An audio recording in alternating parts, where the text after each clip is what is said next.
Step 6. We have emphasized willingness as being indispensable. Are we now ready to let God remove from us all the things which we've admitted are objectionable? Can He now take them all, every one?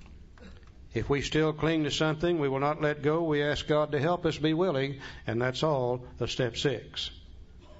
And if you'll notice, He didn't say a thing about defects of character, did He? He did say those things that we have admitted are objectionable.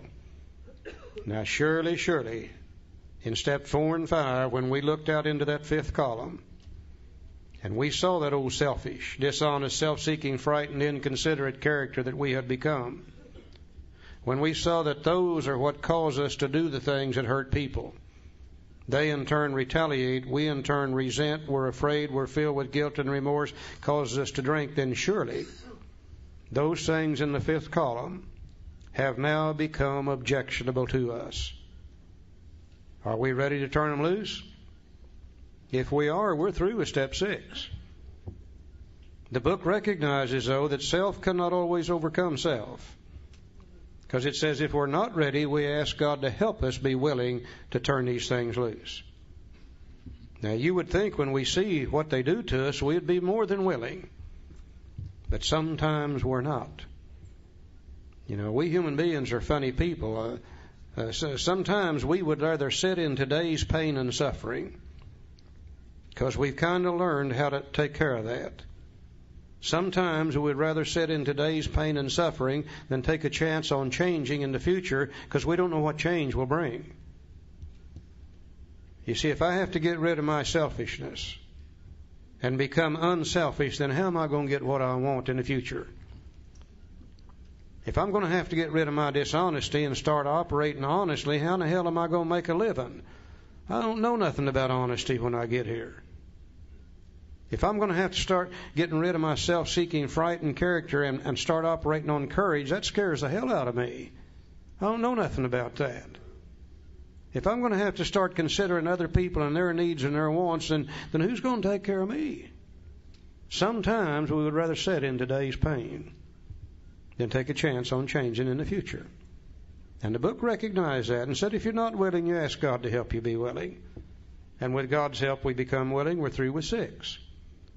When ready, we say something like this: My Creator, I'm now willing you should have all of me, good and bad. I pray that you now remove from me every single defect of character. Whoop. We're in step 7 now. And it said shortcomings, but here he calls, see what he's done to us? He confused the hell out of us, didn't he? You betcha. I pray you now remove from me every single defect of character which stands in the way of my usefulness to you and my fellows. Grant me strength as I go out from here to do your bidding. Amen. We then completed step 7. Are you ready to have God remove them? If you are, you're through with 6. Have you humbly asked Him to take them away? If you have, you've done step 7. But I hope you don't make the mistake I did. I assume that now that I'm ready, and God being all-powerful, all I've got to do is turn to God and say, okay, God, here I am, warts and all. Zap me and give me the $29.95 special, and I'll never have to worry about this stuff again. I found out it won't work that way. God will do for me what I can't do for myself. I simply do not have the power to remove a character defect. Only God has that power. God will not do for me what I can do for myself. And what I can do for myself is find out the opposite of that character defect. And then with God's help and all the willpower I can muster, in every situation that comes up, try to practice the opposite. Because you see, God can't take away my selfishness and leave another hole in my head. It's going to have to be replaced with the opposite, which is unselfishness. And when I first got here, my mind was a set of mental habits ingrained in 38, 39, 40 years of living. The habitual thing for me was to react selfishly. And the only way you break a habit is to work against yourself. And if I ask God to take away selfishness and I start trying to practice unselfishness, slowly the old habit dies and a new habit takes its place. And over a period of years, I have become an unselfish human being. I am not what I was when I first got here. If I want God to take away dishonesty, then I must do my part, which is to practice honesty in every situation that comes up. And God, that's hard for me to do. That is so alien to my nature. And I can't practice honesty without God's help. But with God's power, all the willpower I can muster, I can force myself to be honest. And slowly, the old idea dies and a new one takes its place. The habitual thing for me today is to react to any situation with honesty. If I want God to take away fear, then I've got to kick myself in the butt and practice courage. If I want Him to take away inconsideration, then I must start considering other people and their needs and their wants, and slowly the old idea dies and a new idea takes its place. The book says, we were reborn. I am not what I used to be. Now, I'm not completely unselfish, never will be. I'm not always completely honest. Sometimes I'm afraid, and at other times I'm inconsiderate, but the majority of the time, I'm an unselfish, honest human being with courage, considering other people first. You know, I think you and I are the luckiest people in the world. We have the opportunity through these two little steps right here to live 2 lifetimes in 1 lifetime. Most people out there are sick.